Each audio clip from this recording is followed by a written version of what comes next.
Udako Euskal Unibertsitateako 35 ikastaro jardunaldi eta tailer eskainiko ditu. 7 ikastaro Iruñan izanen dira, 3 doan, gainera hemendik aurrera Ezpeleta jauregia izanen da Udako Euskal Unibertsitateko egoitza iraunkorra hirian. Cesar Cereceda Lasantak irabazi du Iruña Ribial lehiaketaren 3. edizioa. Larun batean zabalduko dute Karitasen tombola, Sarasate pasealekuko tombola uztailaren 15 arte martxan egonen da. 2.400.000 txartel jarriko dituzte salgaiaz, baino 100.000 gehiago.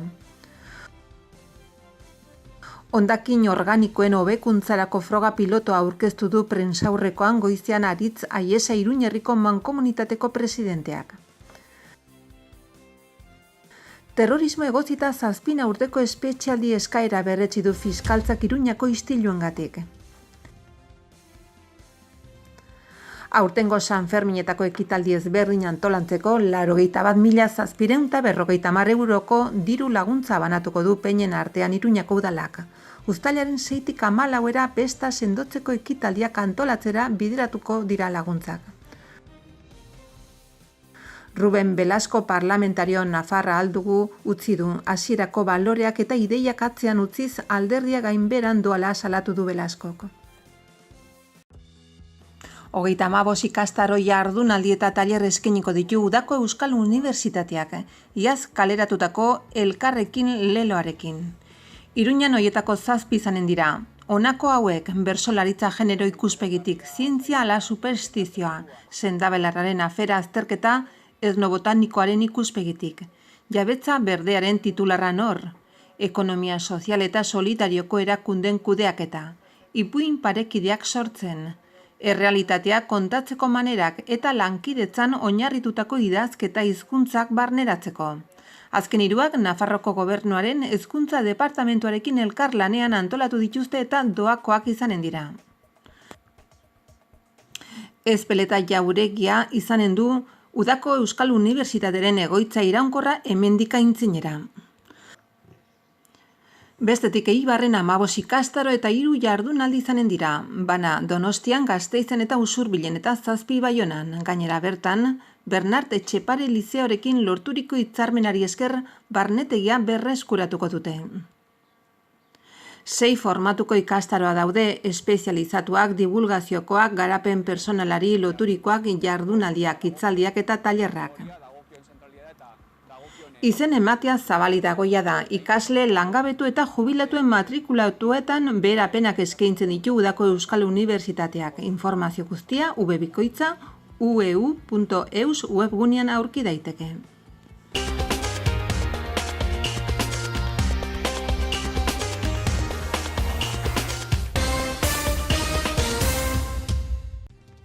Joan den maiatzaren 18 ostiralean Cesar Cereceda Lasanta irabazle suertatu zen Gaztediaren etxean egindako Iruña Ribial lehiaketaren 3. edizioan, non 16 gaztek parte hartu baitzuten. Cerezedak eramanen du material informatikoarekin trukagarria den 200 euroko opari txartela. Iruñako udaleko komunitate garapeneko zinegotzi ordezkaria Ester Kremaesek sariak eman dizkie berari eta edizio honetako beste saridunei ere, sariek 600 euro jotzen dute guztira.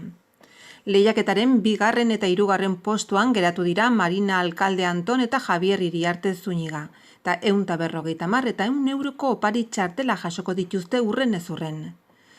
Erantzun behar izan zituzten galderen artean esate baterako honako hauek zeuden, zein urtetan hasi zen Gaztediaren etxeko berrien mailak programa, Iruñako ibaiak edo Nafarroko hiriburuarekin senidetutako hiriak. 3 sari hoiez gain, Adrián de la Gracia Mendezek eta Sara Liras Borgek arte eskolako ikastetxeko berrien mailek sari bana jaso dute. Epaimaiaren iritziz haiek egin dute Iruña Ribial lehiaketa sustatzeko kartelik onena, eta material informatiko eskuratzeko 75 euroko truke txartel bana eskuratuko dute. Iruña Ribial Gaztediaren etxeko ziber ikasgelaren lehiaketa bada, zeinetan hiriko historia eta gaurkotasunari buruzko 40 galderari erantzun behar baizitzaion, formulario digital baten bidez eta interneten nabigatuta. Xedea da 14 eta 18 urte bitarteko gaztek erakusketa bizi diren ingurunearen gainean dakitena eta betekizun bakarra da helbide elektronikoa edukitzea. Galderak ahalik eta denbora laburrenean erantzun behar ziren.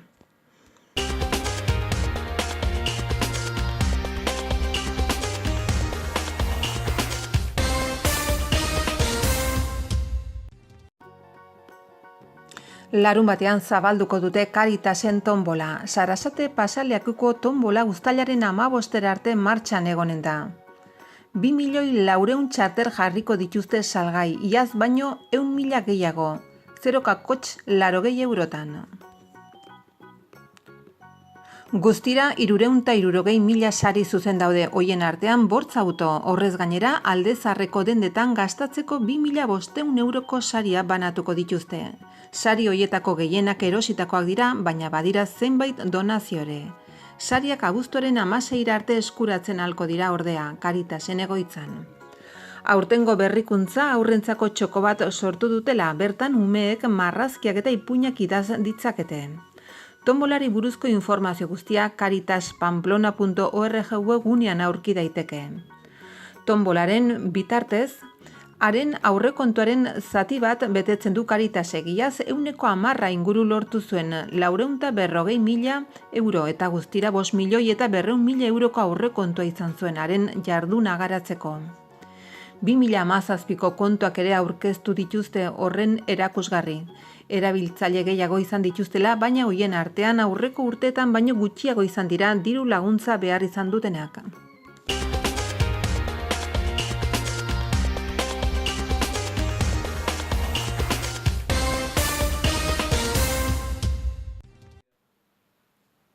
Iruñako bi eremutan hondakin organikoen banaketa hobeagoa lortzeko froga pilotua aurkezteko prentsaurrekoa eman du ostiral goizean Aritz Aiesa Iruñerriko mankomunitateko presidenteak. Joan den otsailean hondakinak biltzeko esperientzia piloto bat abiarazi genuela iragartzeko aukera izan genuen, eta zehazki esperientzia piloto horren helburua da gai organikoen bilketa bereiziaren emaitzak hobetzea, gai organikoen eta gainerakoen edukiontzietarako sarbide sistema aldatzearen bidez. Gai organikoen bilketaren egungo egoera txarra da. Are gehiago, oso kezkagarria bezala nabarmendu nahiko nuke. Nafarroako hondakin planak zehazten digun helburuetatik urrun gaude, 2027ko 170 bilketa bereizia izan behar dela esaten du, eta 2017an 116 besterik ez genuen bereizirik biltzen gai organikoaren atalean. 5. edukiontzia eta baita ere konpostaje bitartez. Egoera hau ezin dugu onartu eta beraz aldaketa batzuk proposatzen ditugu eta legeriak ezarritako helburuei eusteko. Beraz, emaitza horiekin otsailean iragarri genuen proba pilotoa zehaztasunak emateko moduan gaude. Emaitza horiek hobetu nahi ditugu eta horretarako herritarren laguntza ezinbestekoa da. Herritarren elkarlanarekin batera egingo dugu. Gai organikoen bilketa bereizia handitu behar da, egun gainerakoen edukiontzian oker botatzen diren gai organikoak edukiontzi marroiera bidaliz. Froga pilotoa 2 eremutan egingo da, Iruñerriko 2 eremutan, alde batetik Azpilagainako auzoan Iruñean eta Artikaberrin Berriobeitiko eta Iruñako buska batean. Azpilagainako proba ekainaren 18an astelena hasiko da eta aldiz asteartean ekainaren 19 asteartean Artikaberrin. Helburua da, 2 eremu hauetan edukiontzietara bai edukiontzi errefusaren edukiontzia, bai organikoaren edukiontzia txartelaren bidez sarrera egitea. Modu honetan, helburua materia organikoa, gaur egun errefusan jartzen den materia organikoa bideratzea 5. edukiontzira.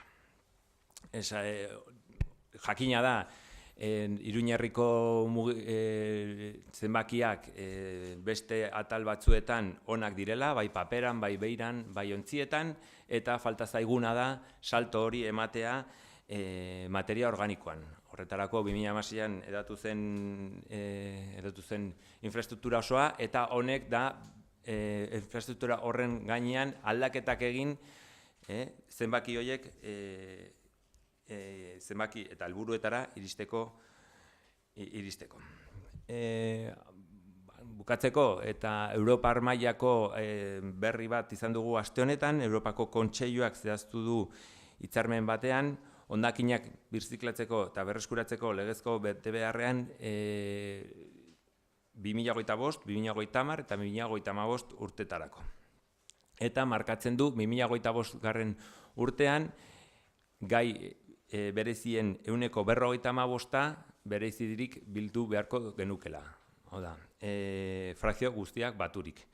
Gaur egun, Iruñerriak 26%an dago besterik ez. Beraz, hor baukagu lana, erronka, eta planteatzen duguna da, organikoa bere lekuan ezarriz, salto hori emango genukela eta helburua hor dugu.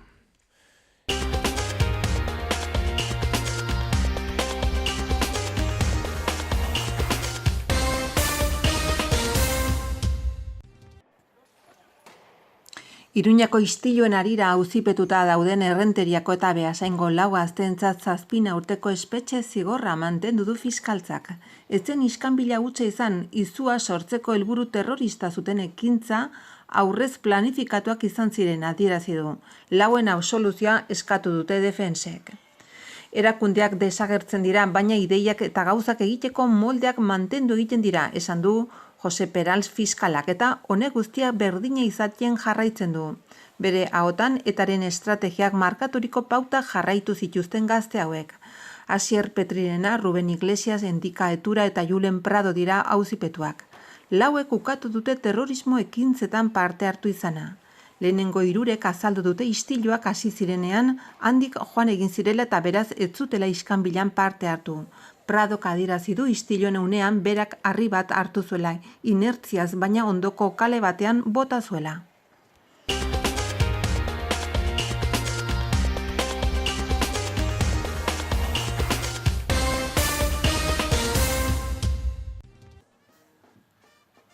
Aurtengo Sanferminetako ekitaldi ezberdin antolatzeko 81.750 euroko diru laguntza banatuko du peinen artean Iruñako udalak. Uztailaren 6tik 14era besta sendotzeko ekitaldiak antolatzera bideratutako laguntzak dira. Eta urten ere iazko urtetako kopuru berdina mantendu eginda. Maiatzaren 7an, Nafarroko aldizkari ofizialean argitaratu zen diru laguntzaren xehetasunak. Ordutik 30 egun dituzte programa ezberdinak aurkezteko. Deialdian parte hartzeko peinak bezala osatuak egotea, helbide fiskala Iruña izatea irabazi asmori gabeko elkartea izan behar dira. Iaz egin zen bezala urten ere bakarkako prozedura bidez emanen dira laguntzak. Udalaren iritziz lehiaketa sistema baina egokiagoa da. 2016 eta 2017an 81.750 euro banatu ziren urrenez urren, 17 peina ezberdinen artean. Bakoitzak 5.109 euro jaso zituen. Diruz lagundutako ekintzak honakoak dira. San Fermin jaietarako kontratatzen dituzten txarangak, autore eskubiden ordainketak, joan etorriak egiteko garraioen kontratazioa, aurrendako toki irekietan eta publiko zabalerako antolatutako aktibitateak, eta ekitaldien edapenerako bideratutako gastoak. Zezen plazetarako sarrerak, janari eta edarien gastoak ez dira onartzen, salbu eta txarangaren mantenu gastoa badira.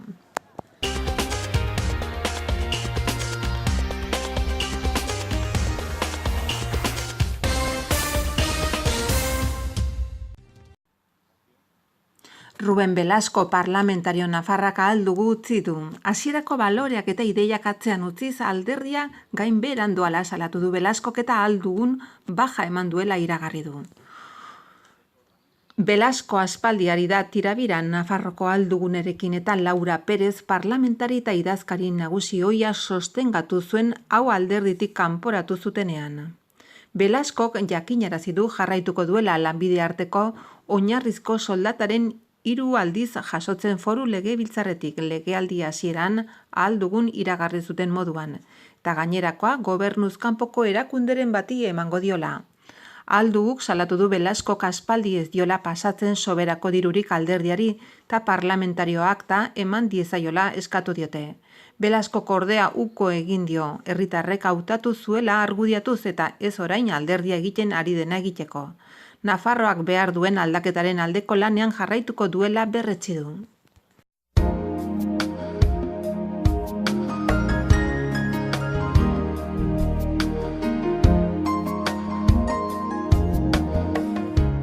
Ostarteak goizean arratsalde gau partean lainotxoago egongo da zerua, zaparrada trumoitxoa botako ditu baliteke txingorra ere botatzea. Hego-ekialdeko haize indartsua ibil daiteke, temperaturan aldaketarik ez edo gutxi jaitsiko da. Larun batean zerua tarteka lainotxo egongo da, noiz behinka zaparrada trumoitxoa bota ditzake batez ere arratsaldean. Hego-haizea ibiliko da, arratsaldearen amaieran iparraldera aldatuko da eta ahultzera egingo du. Temperaturan aldaketarik ez edo gutxi igoko da. Igandean ez dugu aldaketa handirik espero, goiz partean giro lasaia izango dugu, lainogune dexente izango dugu, baina oro har ateri eutxiko dio. Egunaren bigarren zatian bero lainoa garatuko dira eta baliteke zaparradak eta ekaitza botatzea. Haizea aldakorri ibiliko da hasieran, baina arratsaldean iparraldetik finkatuko da tarteka bizi ibiliko da. Temperatura maksimoak nahiko jaitsiko dira.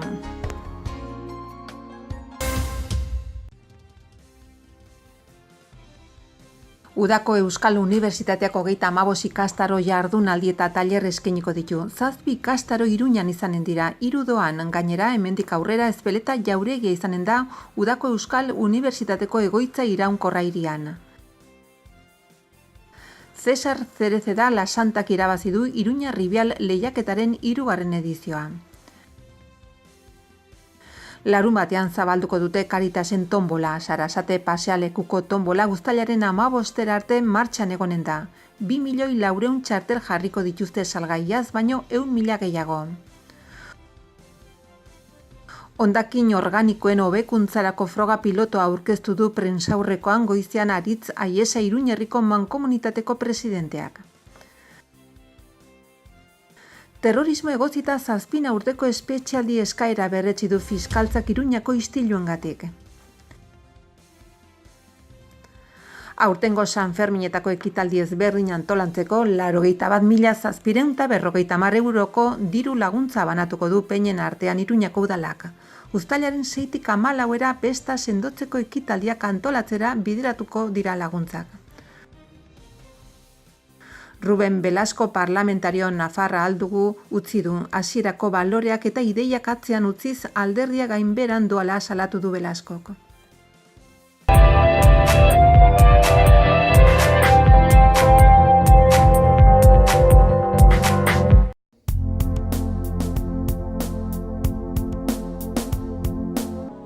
Gorritxon atsedenerako sistema hoberenak eta loaldi egoki batendako beharrezkoak diren produktuak aurkituko dituzu.